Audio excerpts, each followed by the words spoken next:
बहू बनी ड्राइवर। मंजित की शादी रोहन से होती है। रोहन को नशे की बुरी लत लगी होती है। एक दिन, अरे माँ, मेरा एक साइड का शरीर काम नहीं कर रहा है। मैं आज खेतों में कैसे जाऊंगा? अरे बेटा, ऐसा ना बोल। तेरे पापा के जाने के बाद से तू ही घर चलाने का सहारा है। मैं डॉक्टर को बुला लाती हूँ। देखिए बहन जी, रोहन के शरीर के एक साइड में लकवा है। अब वो कभी ट्रैक्टर नहीं चला पाएगा।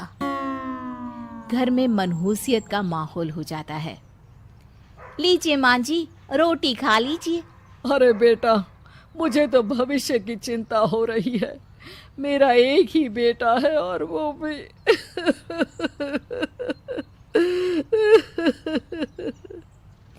माँ जी, आप चिंता न करें। जब तक ये बीमार है मैं खेत जाकर काम कर लिया करूँगी। वैसे भी नशे के कारण इनका शरीर काफ़ी कमज़ोर हो गया है। अगले दिन मंजीत खेत में जाकर काम कर शाम को घर लौटती है। ये ले बेटा, पानी पी ले। कैसा रहा काम का पहला दिन?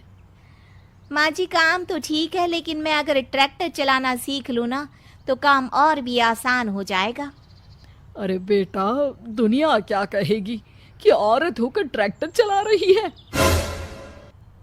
माँ जी, या तो हम दुनिया देख ले या अपना घर, कोई बात नहीं। जब ये ठीक हो जाएंगे तो सब ठीक हो जाएगा। अरे बहू, जरा बाहर तो आना। जी माँ जी। बहू, तेरे मामा जी आए हैं, तूने बुलाया था ना? हाँ माँ जी, वो मामा जी ना आज से मुझे ट्रैक्टर चलाना सीख। मंजित मामा से ट्रैक्टर चलाना सीखती है। वो मन लगाकर खेतों में काम करती है। और एक दिन, माँ जी, पता है इस बार पूरे गांव में सबसे ज्यादा फसल का उत्पादन हमारे खेतों में हुआ है। इस साल तो खूब पैसे आएंगे। हाँ। सास खुश नहीं होती है। वो चुपचाप वहां से जाने लगती है। तभी मंजित उसे रोक लेती है। क्या हुआ माँ जी, आपको खुशी नहीं हुई? बेटा, आज डॉक्टर साहब बोल रहे थे कि रोहन के ठीक होने के लिए 5 लाख रुपए की ज़रूरत है। समझ नहीं आ रहा क्या करूं।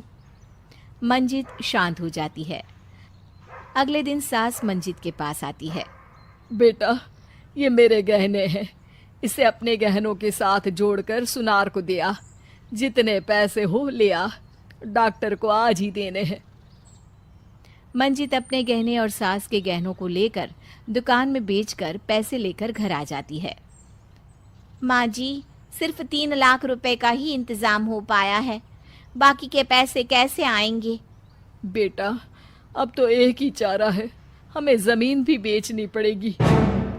माँ, खेत बेच देंगे तो खाएंगे क्या? अरे बेटा, कोई दूसरा चारा भी तो नहीं है। रोहन ठीक हो जाए तो वो मेहनत करके इससे भी बड़ी ज़मीन ले लेगा। सास बहू मिलकर खेत भी बेच देते हैं। अब पूरे पैसे लेकर सास डॉक्टर के पास जाती है। डॉक्टर साहब, ये लीजिए सारे पैसे। बस किसी तरह मेरे बेटे को ठीक कर दीजिए। आपका बेटा ठीक तो हो जाएगा, लेकिन 6 महीने का समय लगेगा। सास बहू सोच में पड़ जाते हैं कि अब तो कोई जरिया भी नहीं रहा जहां से उन लोगों को कमाई हो। अब कमाएंगे नहीं तो खाएंगे क्या? माँ जी, मेरे माता पिता ने लड़की होने के कारण मुझे ज़्यादा पढ़ाया लिखाया नहीं, लेकिन ट्रैक्टर चलाना सीखकर मैं कुछ काम करने के लायक तो हो ही गई हूँ। अरे बेटा, ट्रैक्टर अब कहाँ चलाएगी? खेत तो बिक गए हैं। माँ जी, मैं किसी और के खेतों में दिहाड़ी में काम कर लूँगी, कुछ तो पैसे आएंगे ही ना। ये कहकर मंजित काम करना शुरू कर देती है। जैसे तैसे उन पैसों से गुजारा चल ही रहा था। माँ जी, पास के अस्पताल से मुझे नौकरी के लिए ऑफर आया है। पैसे भी ये 4 गुना ज़्यादा मिलेंगे और अब खाने पीने दवाई के साथ हम कुछ पैसे भविष्य के लिए भी जोड़ पाएंगे। लेकिन काम क्या है बहू? माँ जी, मुझे अस्पताल की एम्बुलेंस चलानी है। अरे, तू तो मेरी बहू नहीं, बेटा है बेटा। ज़रूर जा बेटा।